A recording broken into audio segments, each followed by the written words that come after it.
Hey guys, this is Elizabeth with Sprunket Designs. Before I move this tie-dye, I wanted to go ahead and show kind of just how I start them. I lined my workstation with aluminum foil. I drew my design with a washable marker.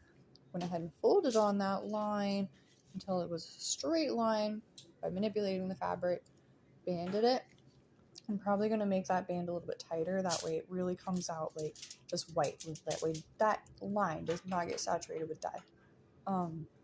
So from here, I'm going to move this onto this one long sheet of aluminum foil. I'll pull this extra fabric, probably bunch it up because this is the Hot Summer's Day design. And if I scrunch it up, it'll kind of have the appearance of clouds. So I'm going to move this over with the fabric all scrunched up. It'll be way smaller.